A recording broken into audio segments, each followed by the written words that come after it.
안녕하세요. 나라TV의 나라입니다. 여러분들도 열심히 파리올림픽을 보고 계신가요? 저 또한 정말 재미있게 보고 있는데요. 역시 우리나라의 양궁은 수준급의 실력을 보여주는 것 같습니다. 이 재밌는 파리올림픽에 우리 북한 선수단도 참여했다고 하는데요. 무려 8년 만에 하계올림픽 참가라고 합니다. 선수촌 숙소에서도 자유롭게 관계자 감시 아래에 움직이고 있는 모습을 보며 많은 사람들의 우려 목소리가 나오고 있습니다.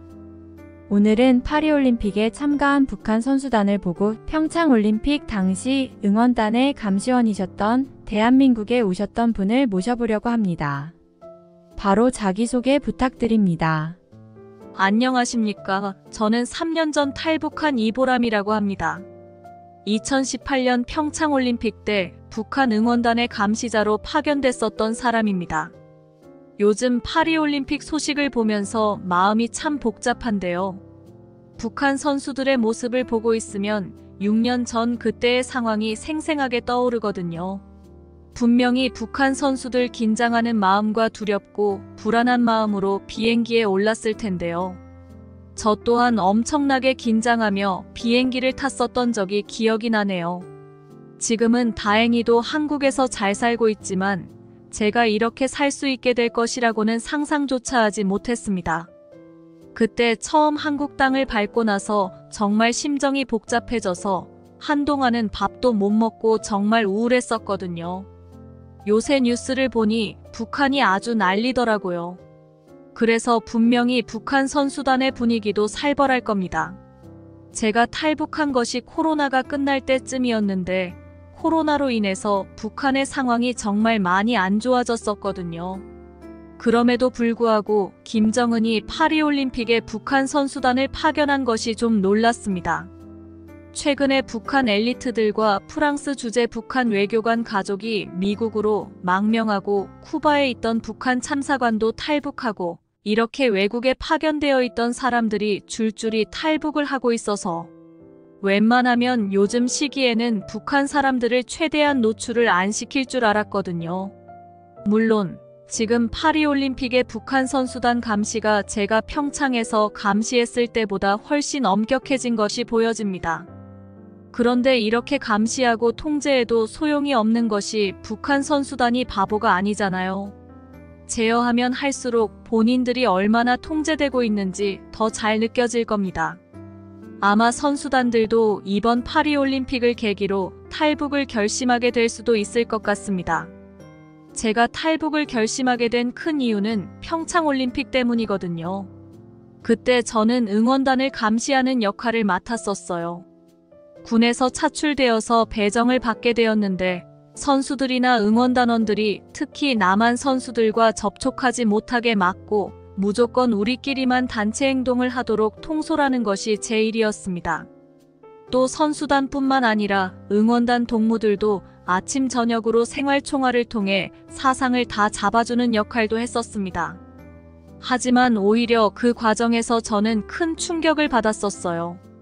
버스로 국경을 넘어서 강원도로 진입할 때부터 놀랐습니다. 사람들의 차림새와 피부와 그 고급짐이 비교가 안 됐었어요. 제가 응원단을 감시했어야 했는데 구경하느라 정신없었습니다. 그리고 숙소에서 만난 남한의 발전된 모습은 정말 놀라웠었지요. 사실 북한 사람들 대부분은 몰래 한국 드라마나 노래를 흔히 접합니다. 그러니 익숙하겠거니 생각을 했어요. 그런데 직접 한국의 모습을 보니 너무 충격적이더군요. 여기가 도시가 아닌 것에 충격을 먹었고 그럼에도 불구하고 너무 잘 되어 있어서 너무 충격을 먹었었어요. 북한도 평양은 잘 되어 있습니다. 지방은 처참하지만요. 한국도 당연히 그럴 거라고 생각했었죠. 하지만 제 예상과는 달리 깨끗한 거리와 행복하고 자유로워 보이는 사람들. 그리고 무엇보다 부족하지 않고 정말 맛있어 보이는 음식들까지. 순간 너무 부럽더라고요. 그리고 선수촌의 시설은 너무 훌륭했었어요. 이런 건물이 존재할 수 있구나를 깨달았죠. 세뇌를 그렇게 받은 저조차도 처음에는 어느 정도 꾸며낸 거라고 생각을 했는데 이렇게 말도 안 나올 정도로 꾸밀 수 있는 나라가 어디 있겠습니까? 북한과는 수준이 달랐습니다. 이질감이 없었죠. 매일 밤 총알을 하면서 그래. 이건 다 큰 올림픽을 하니까 매번 그것에 맞춰서 큰 행사처럼 꾸며내는 것이라고 다짐했었지만 저도 사람인지라 이게 정말 꾸며낼 수 있는 건가? 이런 생각이 자꾸 들더라고요. 분명 북한에서만 살았던 사람이 한국에 오면 다들 자지러질 겁니다. 이런 건 직접 보고 느껴야 정신을 차릴 테니까요. 그리고 응원단은 단독으로 감시를 할 수 있어도 선수단들은 선수촌에서 다른 나라 선수들과 같이 있어야 하니 분명 다른 나라 선수들의 자유로운 분위기와 그 순수한 열정에 무언가를 느낄 겁니다. 그리고 프랑스에 대한 나라와 문화에도 충격을 받겠죠. 그리고 대한민국 선수도 한 번쯤은 무조건 마주쳐야 되기에 평생 동안 배우고 생활총화에서 새겼던 그들만의 세뇌가 무너지기 시작할 겁니다. 김정은이 북한 선수단의 눈을 막을 수는 없으니까요.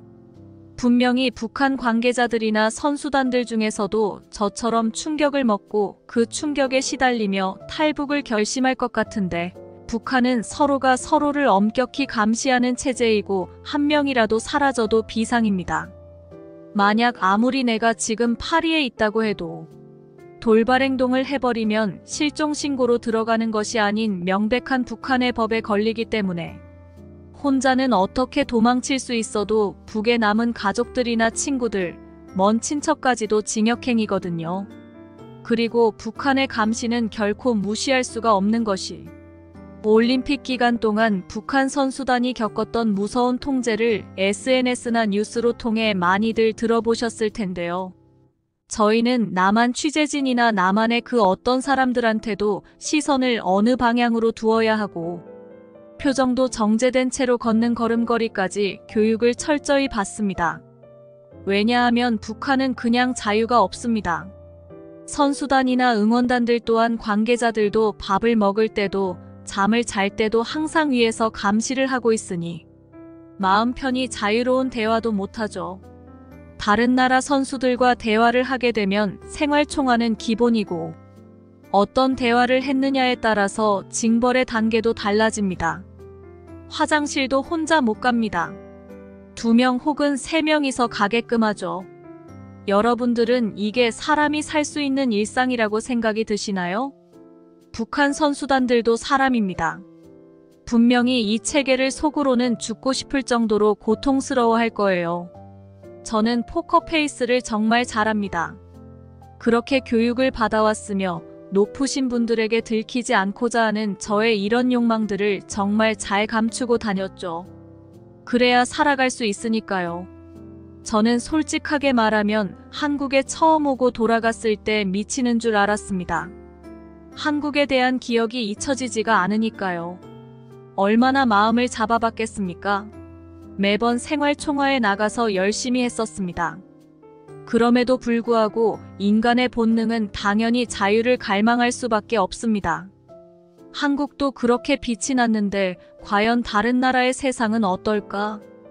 분명히 내가 모르는 엄청난 사실들이 있을 것 같다는 생각에 정말 우울했었어요. 그리고 한평생 이 나라에 살면서 마음 편히 웃어본 적 없는 제 스스로가 너무 비참하게 느껴지며 순식간에 무너지더라고요. 분명 북한 선수들도 그러지 않을까 싶습니다. 또 북한 사람의 무서운 한은 바로 식량입니다. 못 먹고 자라온 사람의 이 한은 그 누구도 걷잡을 수 없을 겁니다. 파리올림픽 선수촌 식당 밥이 별로라는 얘기를 들었는데 북한 선수들은 제대로 먹지 못하고 있을 텐데요. 왜냐하면 북한 선수들 빼고는 한국에서조차도 도시락 배급이 잘 돼서 엄청 맛있게 먹고 있을 텐데 그걸 어떻게 무시할 수 있겠어요. 먹는 것도 제대로 못 먹고 허구한 날 감시받고 참 안타깝죠. 북한의 선수들은 다른 나라처럼 운동 경기에만 전념할 수 있는 시스템이 아닙니다. 우선 선수 생활보다 더 최우선인 것은 사상교육입니다. 저 또한 평창 때 매일 사상교육을 받았거든요. 아침부터 저녁까지 쉴 틈 없이 나만의 위험성에 대해 들었었어요. 그중 가장 많이 들었던 말들은 저런 속물적인 자본주의의 독소에 물들지 말라. 우리의 제도가 제일 우월하다는 것을 증명해라와 같은 말들을 계속 들었었죠. 하지만 솔직히 말하면 그걸 다 믿는 사람이 어딨겠습니까? 이미 우리들의 마음속에는 늘 갈망하던 나만이 그려질 텐데요. 나만은 어떤 모습일까? 나만의 드라마에 나오던 사람들을 가서 볼 수 있을까? 나만 사람들의 모습이 궁금하다. 이런 생각을 계속했었어요. 물론 속으로 혼자 생각한 거지만요. 그리고 선수들과 감시자들은 출국 전날 최종 지침을 받게 됩니다. 혹시나 남쪽 취재진들이나 남한 사람들과 말을 섞게 되거나 쳐다보게 되면 어떻게 되는지를요. 또 수상한 행동을 하는 응원단이나 선수단을 보면 즉각 보고하라는 식으로요. 파리올림픽을 보면서 이번 선수단들은 저희 때보다 더욱 빡세게 교육을 받은 것 같더라고요. 취재진들이 몰려와도 눈 한 번 안 마주치더라고요. 특히 지침 중에서는 가장 핵심적인 내용이 나만의 발전상에 현혹되지 말라. 그건 다 꾸며낸 것이니 우매하고 어리석은 것에 눈길조차 주지 말라. 라는 말인데요. 지금처럼 한국과 관계가 안 좋을 때는 더 엄격할 겁니다. 그런데 솔직히 그 지침들은 다 까먹게 됩니다. 눈에 보이는 이 세상이 정말 믿을 수 없을 만큼 황홀했으니까요. 저는 버스를 타고 평창을 가는 길에서도 창밖의 풍경을 보고 너무 충격 먹었었거든요. 깔끔한 도로와 높은 빌딩들, 밤에도 축제 마냥 환하게 빛나더라고요. 어떻게 밤이 이렇게 환하게 빛날 수 있는지 부끄럽지만 태어나서 처음 알았습니다. 옆에 있던 응원단 동무도 혼자서 정말 대단하네 라는 얘기를 들었는데 저도 모르게 그러게 말입니다. 라는 말으로 대답해버렸습니다. 서로 놀라서 쳐다보고 저는 바로 정신 차리면서 그런 말은 금지입니다. 우리나라와는 비교가 안 되죠. 라며 다그쳤었죠. 하지만 속으로 피어나는 이 마음을 감추기는 어려웠습니다. 그 응원단 동무도 마찬가지였겠죠. 물론 전부 다 그랬을 겁니다. 러시아나 중국이 아닌 무려 프랑스까지 왔으니 얼마나 마음이 동요가 됐겠어요. 프랑스는 또 다른 고풍스러운 느낌에 다들 정신을 못 차리고 있는 게 분명할 거예요. 저는 평창올림픽 때도 정신을 차리려고 마음을 수도 없이 잡고 나뿐만 아니라 응원단들이 남한 문화에 물들지 않게 감시하고 내 할 일을 하자 라며 되새겼죠. 하지만 숙소에 들어서는 그 공기부터가 너무 다른데 어떻게 동요를 안 하겠어요? 하나부터 열까지 솔직히 너무 완벽했습니다. 깨끗하고 따뜻한 방, 포근한 침대, 24시간 나오는 온수, 정전 따위는 없는 불빛이 환한 방. 북한에서는 상상도 못할 환경이었죠. 이상하게도 제 마음속에서는 작은 균열이 생기고 있었습니다. 내 한평생 살면서 이런 비참한 감정이 드는 건 배신감일까? 하는 의문이 들었었습니다.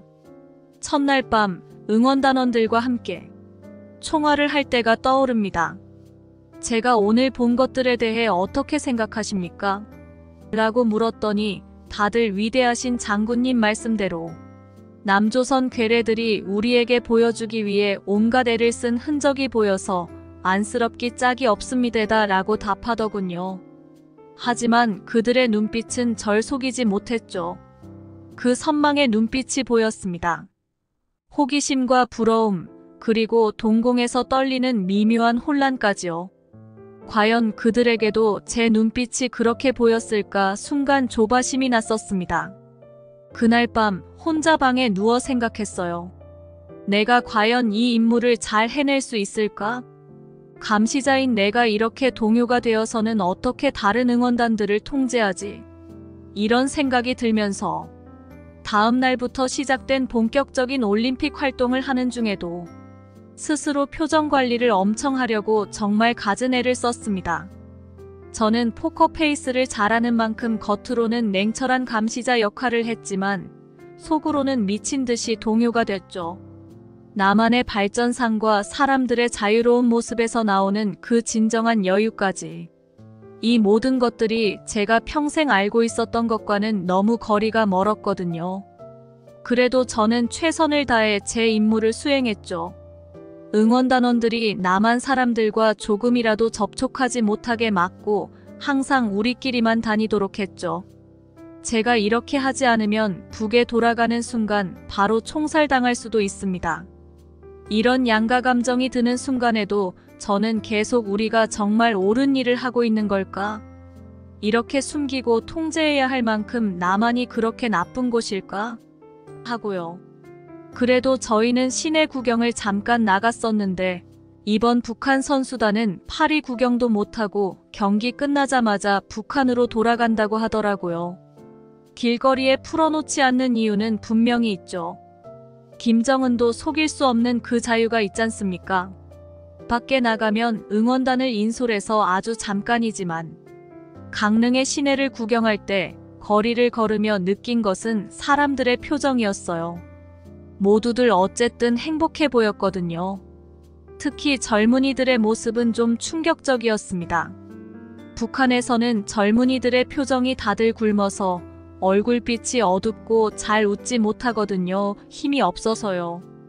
근데 한국에서는 다양한 스타일의 옷과 처음 보는 화려한 머리 색깔, 자유롭게 대화하며 웃는 모습들이 너무 충격이었습니다.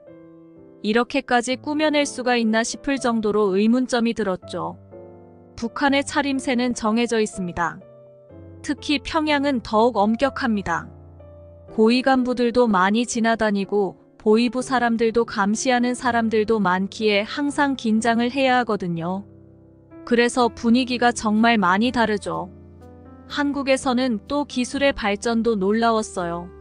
스마트폰을 사용하는 사람들, 큰 화면의 TV, 자동문 등 모든 게 신기했었죠. 특히 그 키오스크라는 것으로 주문을 하더군요. 처음에는 엄청 큰 화면으로 두드리길래 무엇을 하나 유심히 봤더니 웬걸 그걸로 음식을 주문하는 겁니다. 저는 너무 충격을 받았었죠. 그런 광경은 처음 보니까요. 기계로 내 마음대로 눌러서 주문을 하다니요. 또 한국의 편의점은 어쩜 그리 잘 되어 있는지 24시간 열려 있고 없는 게 없더군요. 그걸 보면서 이게 정말 자본주의의 모습인가? 라는 의문이 들었죠. 하지만 이런 모든 것들에 대한 우리들은 절대 놀라는 표정을 지어선 안 된다. 라는 지시를 받았으니 무표정으로 표정을 감추느라 애썼죠. 스스로도 이건 다 일시적인 거다. 쇼를 위해 만들어진 거니 부러워할 것도 신기해할 것도 없다.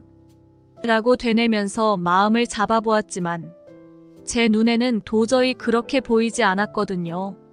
너무나 자연스럽고 일상적인 그 느낌을 어떻게 못 본 척 할 수 있겠어요?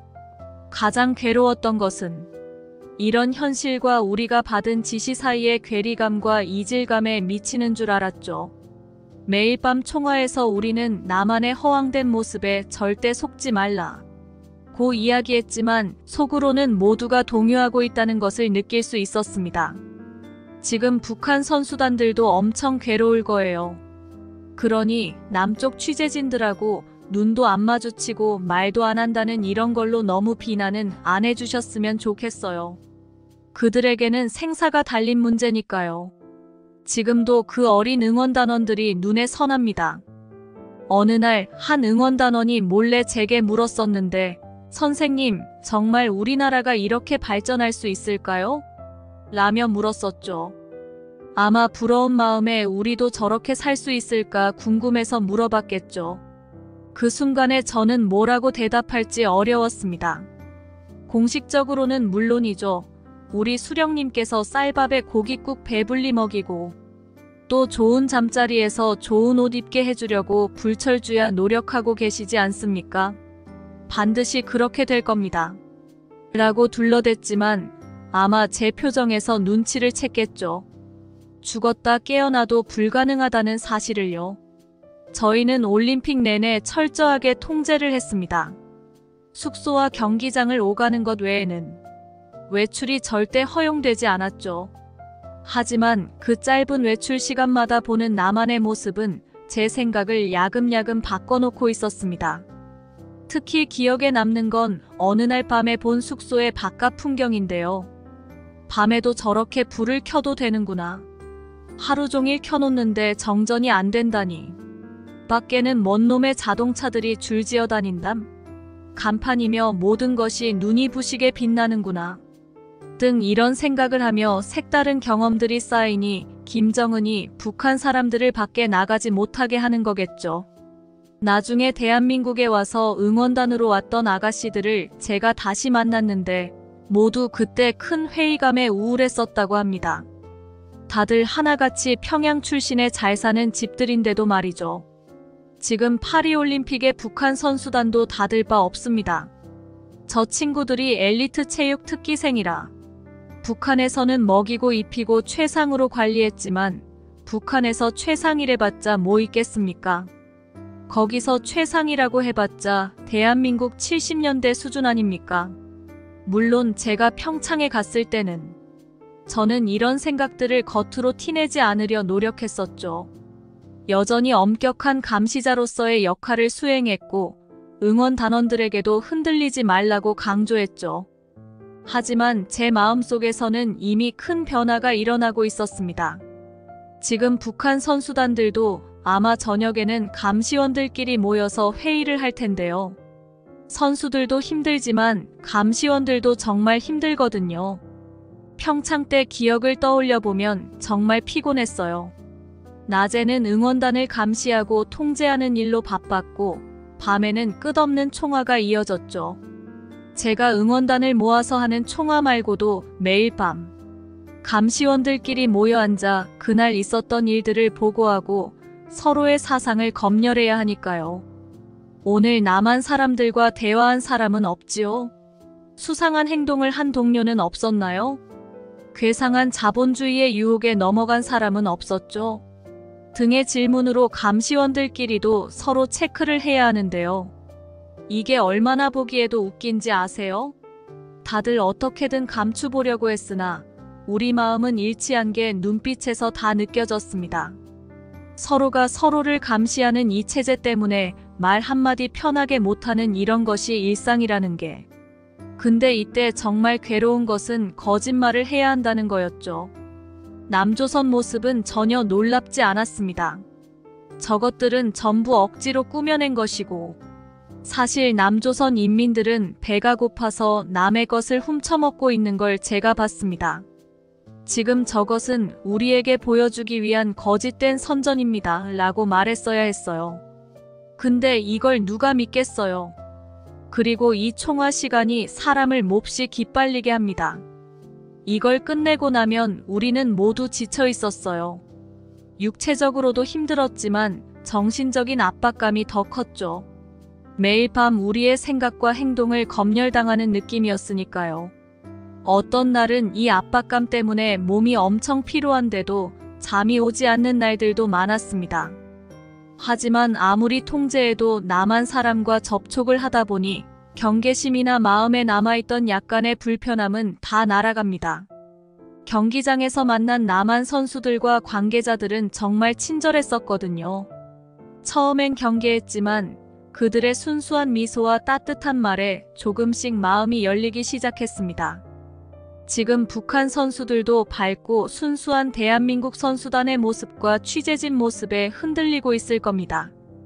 저 같은 경우는 자원봉사자들도 다 남측 사람들이었으니까 그 사람들의 호의에 되게 흔들렸어요. 한 자원봉사자가 와서 제게 북한에서 오신 것을 환영합니다. 우리는 한민족이지 않습니까? 라고 말씀하셨어요. 그 순간 무언가가 가슴을 찔렀어요. 우리가 배운 것과는 너무나 다른 모습이었거든요. 제게 초코파이를 선물해 주려고 했는데 옆에서 다른 감시원이 차단해서 받지는 못했지만 그걸 보면서 남한 사람들이 우리 잘 못 먹고 못 사는 거 다 알고 있고 불쌍해서 이렇게 볼 때 뭐라도 주려고 하는구나 했습니다. 선수단이나 취재진들, 자원봉사자들이 뭐라도 챙겨주려고 했거든요. 또 남한 선수들의 모습도 인상적이었어요. 그들은 자유롭게 의견을 표현하고 코치와도 편하게 대화를 나눴죠. 우리와는 너무나도 달랐습니다.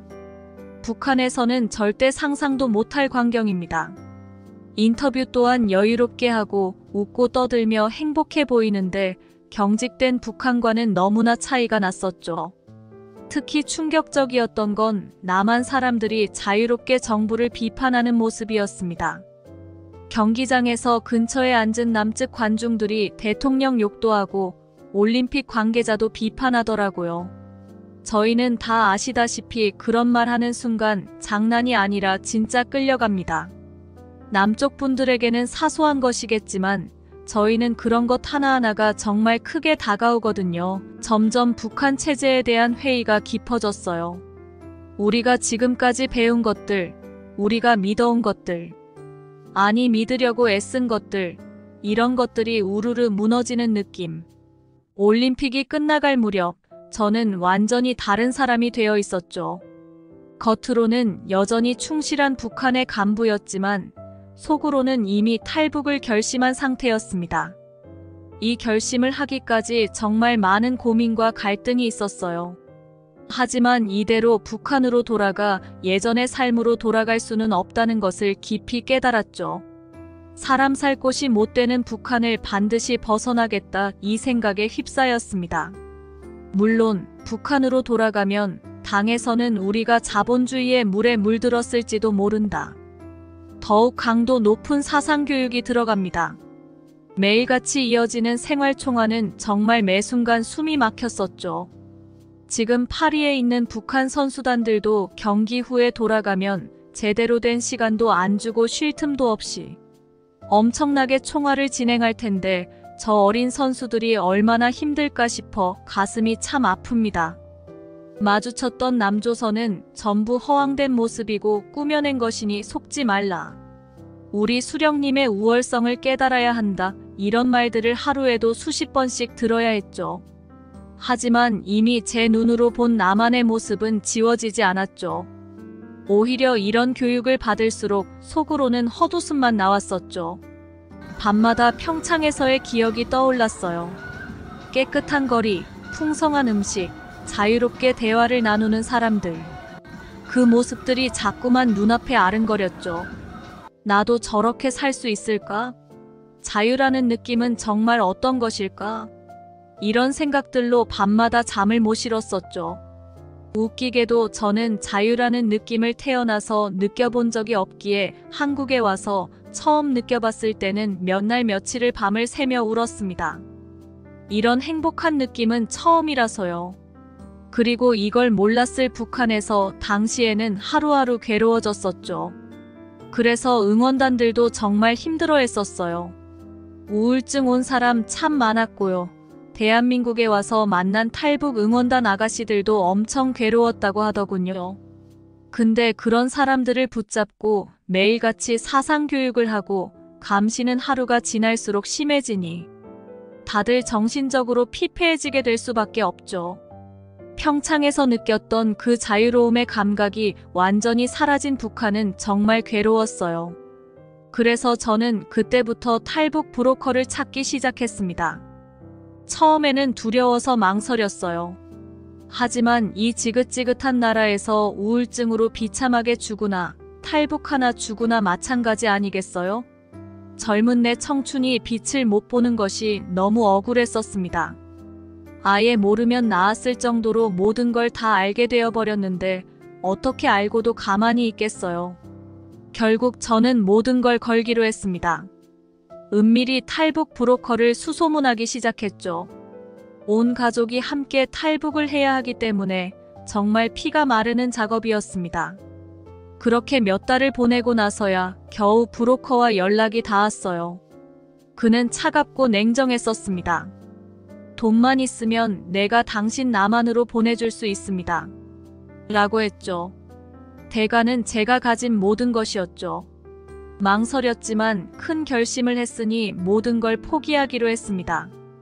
어차피 남쪽에 가면 큰 의미가 없는 것들이고 탈북하는데 뭘 많이 싸들고 가지도 못하니 또 자유를 위해서라면 이 정도 희생은 감수할 수 있다고 생각했거든요. 그렇게 저는 모든 재산을 정리하고 탈북을 준비했습니다. 시간이 꽤 걸렸죠. 정확하고 확실하게 하고 싶어서 2년 이상은 걸린 것 같습니다. 가족들도 생사가 걸린 거니까요. 드디어 그날이 오고 우리 가족들은 한밤중에 브로커를 따라 집을 나섰죠. 친인척들에게 아무 말도 하지 못했습니다. 편지 한 장 남기는 것조차 위험하거든요. 또한 저희를 보위부에 넘길 수도 있으니까요. 그저 마음속으로 언젠가 다시 만나자고 작은 기도를 했었습니다. 국경으로 향하는 길은 정말 힘들었습니다. 며칠 동안 산길을 걷고 강을 건넜죠. 배고픔과 추위, 그리고 한시도 놓칠 수 없는 긴장감. 정말 지옥이 따로 없었죠. 하지만 자유를 향한 열망 덕분에 저와 가족들을 계속 앞으로 나아가게 했죠. 국경을 넘는 순간 저는 온몸에 전율이 흘렀어요. 이제 정말 북한을 벗어난 겁니다. 하지만 그때까지도 안심하기엔 이르더라고요. 중국에서의 생활도 숨막히는 도피의 연속이었으니까요. 쥐 죽은 듯이 살면서 몇 달간의 중국 생활 끝에 저희 가족은 드디어 한국행 비행기에 올랐습니다. 그제서야 이제 정말 끝났구나. 실제 상황인가? 꿈 아니야? 하는 생각이 들었죠. 비행기가 이륙하는 순간 저는 하염없이 눈물이 터지고야 말았어요. 기쁨과 슬픔, 안도감과 두려움, 모든 감정이 한꺼번에 밀려왔었어요. 지금 이렇게 파리올림픽 소식을 들으면서 저는 다시 한번 그때를 떠올리게 됩니다. 얼마나 힘들고 위험한 여정이었는지, 그리고 그 과정에서 얼마나 많은 것을 잃었는지. 하지만 동시에 얼마나 값진 자유를 얻었는지도 새삼 깨닫게 됐었죠. 북한에 남아있는 선수들과 응원단을 보면 가슴이 찢어질 듯이 아픕니다. 또 요즘 파리올림픽 소식을 보면서 북한 선수들 생각에 마음이 졸이더라고요. 그들의 모습을 보면 제 과거가 당연히 떠오르거든요. 북한 선수들이 기괴할 정도로 단체 행동에 집착하고 있다는 뉴스를 봤습니다. 서로가 서로를 감시하느라 한순간도 방심할 수 없는 체제인 거죠. 특히 북한의 체조 간판 선수인 안창옥이 남한 취재진들의 대화 시도에 어쩔 줄 몰라 하는 모습을 보고 마음이 너무 아팠어요. 제가 평창에서 느꼈던 그 답답함과 두려움이 그대로 보이는 것 같았거든요. 그 선수도 분명 남한 사람들과 대화하고 싶었을 텐데 감독들 눈치를 보느라 할 수 없었겠죠. 예전 평창 때는 남북 관계가 좋아서 그나마 짧게라도 대답하는 건 허용이 됐었는데 지금은 완전히 감옥에 갇힌 것 같은 상황이니 선수들이 얼마나 힘들고 외로울지 너무 잘 알 것 같습니다. 남쪽에서 태어났으면 정말 큰 부와 명예를 얻을 수 있는 좋은 능력을 타고났는데 북에서 태어났다는 이유만으로 저렇게 기계처럼 살고 있는 건 너무나 불쌍합니다. 그들도 언젠가는 자유를 맛볼 수 있기를 바랍니다. 힘들고 어렵겠지만 저처럼 용기를 부디 내보길 바라고요. 먼저 이 길을 걸어온 사람으로서 그들에게 희망을 말을 전하고 싶습니다. 여러분도 할 수 있습니다. 자유는 멀리 있지 않습니다. 꿈을 포기하지 마세요. 세계인의 축제라는 올림픽에서조차도 말 한마디 자유롭게 못하는 북한 선수단을 보며 안쓰러움을 느꼈는데 오늘 사연자분 역시도 예전 기억이 떠올라 너무나 안타깝고 속상한 마음에 이렇게 직접 나와서 들려주셨는데요. 그들이 속으로 꾹꾹 누르고 있는 자유에 대한 갈망이 언젠가 자유롭게 표출될 수 있길 바랍니다. 오늘도 이렇게 들려주신 사연을 통해 대한민국의 자유와 평화의 감사를 느낄 수 있었던 시간이었는데요. 다음 영상에서도 좋은 사연으로 찾아오겠습니다. 모두 좋은 하루 보내세요. 안녕하세요. 나라TV입니다. 요즘 갑자기 날이 선선하고 시원해서 나들이 가시는 분이 많은 것 같아요.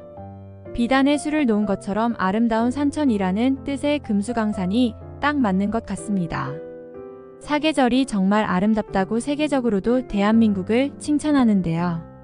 이렇게 자랑스러운 한국의 비교적 최근 첫 발을 디딘 탈북민 김미연 씨의 사연을 들어보려고 합니다. 미연 씨는 올해 있었던 파리올림픽 당시 선수단과 연이 깊다고 하시는데요. 미연 씨는 선수들을 관리 감독하던 감독관 중 한 분이셨다고 합니다. 북한에서는 나름 엘리트로 김정은의 신임을 한몸에 받던 미연 씨가 탈북을 할 수밖에 없었던 것은 최근 파리올림픽에서 본 가짜 김정은 때문이라고 합니다. 오늘 사연 들어보도록 하겠습니다. 안녕하세요. 안녕하세요. 저는 북한 선수단 감독관 출신 김미연이라고 합니다. 비교적 최근 탈북을 하게 되어 아직 모든 것이 낯설고 신기한데요. 사실 이번 파리올림픽 이후에 탈북한 사람들이 정말 많습니다. 그래서 탈북민 분들의 신변 보호를 위해 자세한 탈북 루트나 특정 가능한 정보들은 말씀드리기 어려운 점 양해 바랄게요. 저는 북에서 공군 사령관이셨던 홀아버지 밑에서 자랐습니다. 어머니께서 어린 나이에 아버지와 결혼하셔 저를 낳고 일찍 돌아가셨죠. 아마 제가 3살 무렵 건강이 안 좋아져서 원인 모를 병으로 하늘로 가셨다고 아버지가 알려주셨어요. 북한은 한국처럼 병원이 길거리에 널려 있거나 의료 시스템이 잘 갖춰져 있지 않았기에 대부분 원인 모르는 병으로 가거나 굶어서 가는 것이 허다합니다. 한국에서 최근에 환절기 감기라는 것을 처음 알았지 뭡니까?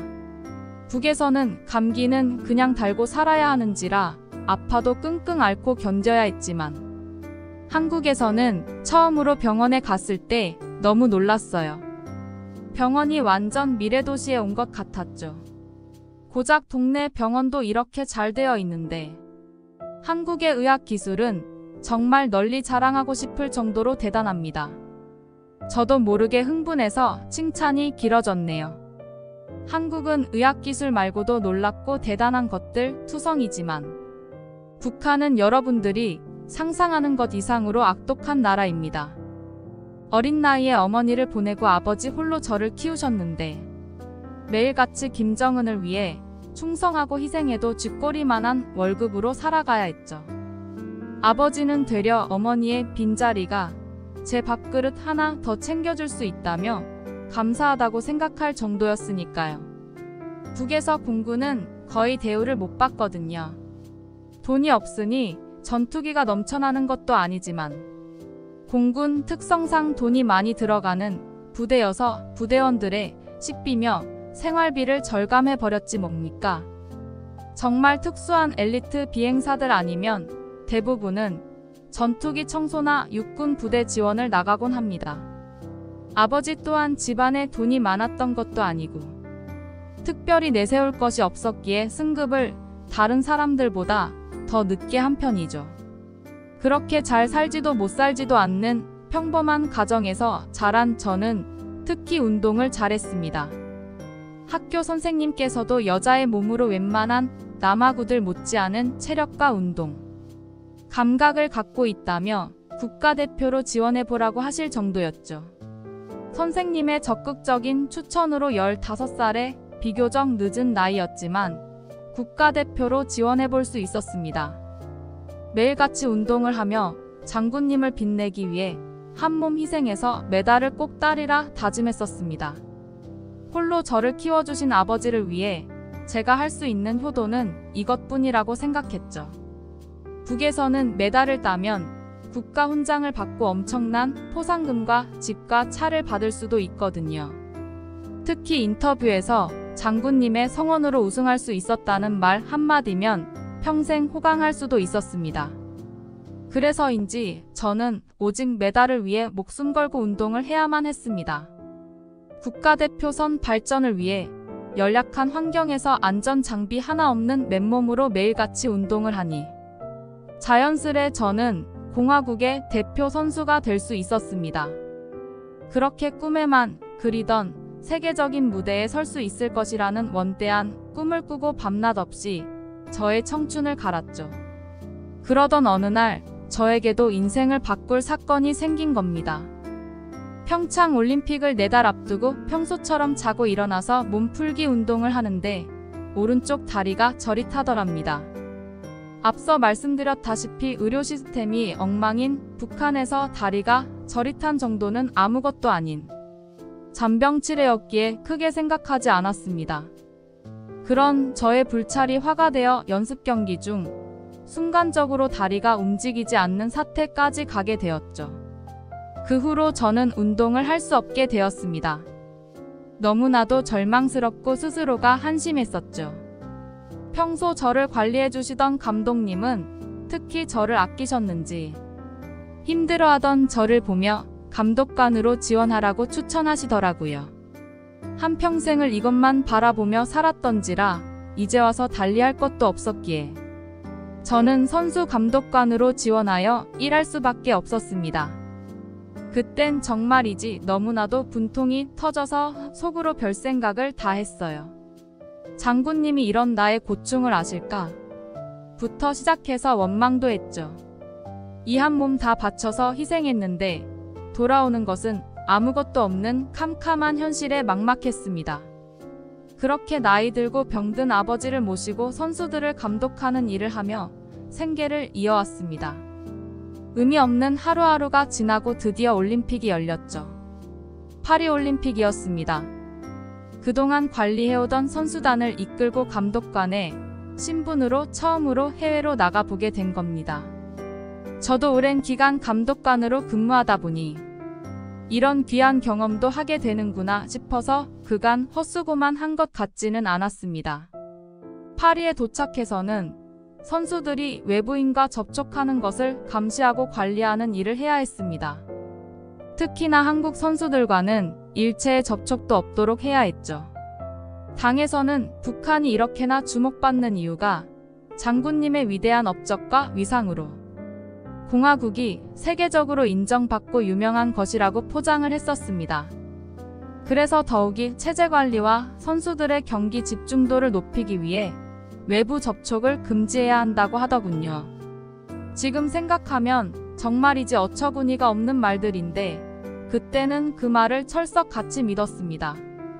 우리 선수단이 입장하거나 어디 나타나기만 하면 기자들이 줄을 서서 취재하려 하는 모습과 각국의 사람들이 북한의 국기를 새긴 복장을 보면 북한 사람이라며 신기해하며 구경하던 것들도 전부 우리의 위상이 그만큼 높구나 생각해서 괜히 콧대만 높아졌었습니다.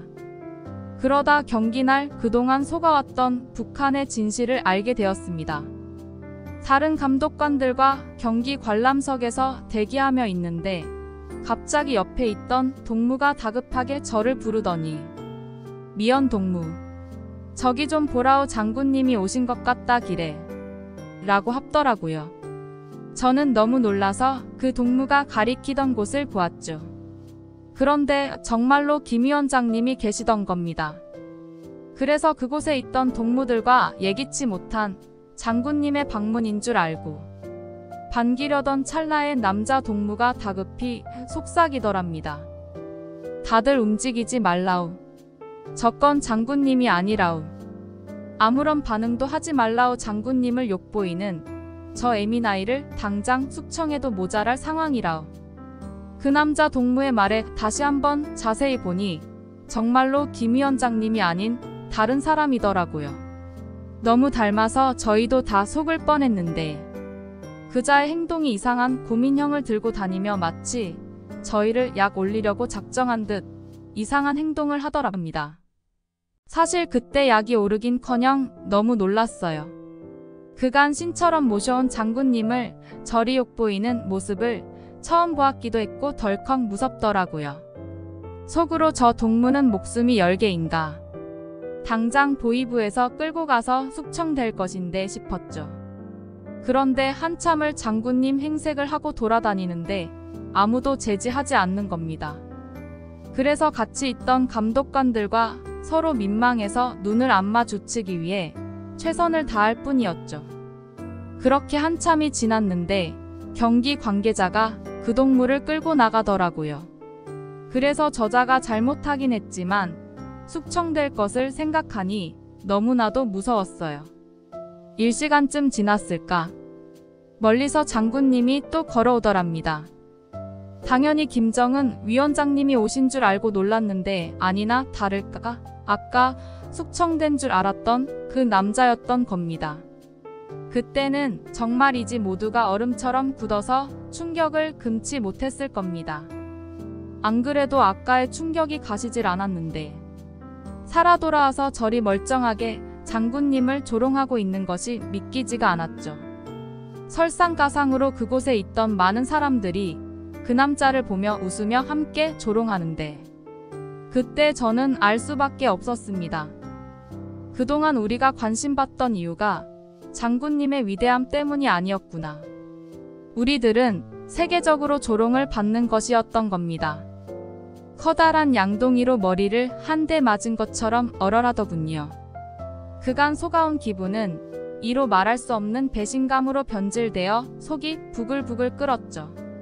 현실을 부정하고 싶은 마음과 여러 가지 복잡한 심정으로 저는 감독관 대표에게 잠시 화장실을 다녀오는 것을 허락받고 자리를 비웠습니다.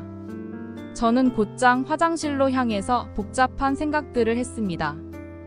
당장 탈북해야 하나부터 북에 두고 온 아버지까지 너무 막막했습니다. 그 순간 옆칸에서 동양인처럼 생긴 사람이 나오더라고요. 저는 마침 잘 되었다 싶어서 그 동무에게 한국말을 할 줄 아냐고 물었는데 알고 보니 중국 사람이더라고요. 중국은 우리 공화국하고 좋은 관계라는 것을 알고 있었던지라 덜컥 무서운 마음에 있던 곳으로 도망치려던 찰나 그 동무가 저를 다급하게 잡았습니다. 저에게 서툰 한국말로 자기는 중국 사람이지만 한국의 대학교에 교환학생으로 유학생활을 하고 있다고 하더라고요. 그래서 북한과 한국의 사정을 잘 알고 있다고. 우리에 대해 잘 알고 있다니 너무 놀랐지만 더 이상 무언가를 물어볼 용기가 생기지 않았습니다.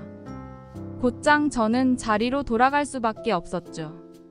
그 후로 경기가 어떻게 흘러가는지 챙길 겨를도 없이 시간이 흘렀고 자연스레 북으로 다시 송환이 되었습니다.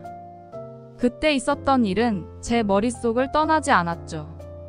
솔직히 말하면 탈북을 할지 말지 고민하지 않았습니다. 탈북하는 것은 너무나도 당연한 일이었고 어떻게 탈북해야 하는가만 생각했어요. 아픈 아버지를 모시고 탈북을 한다는 것은 상당히 위험한 일이었거든요.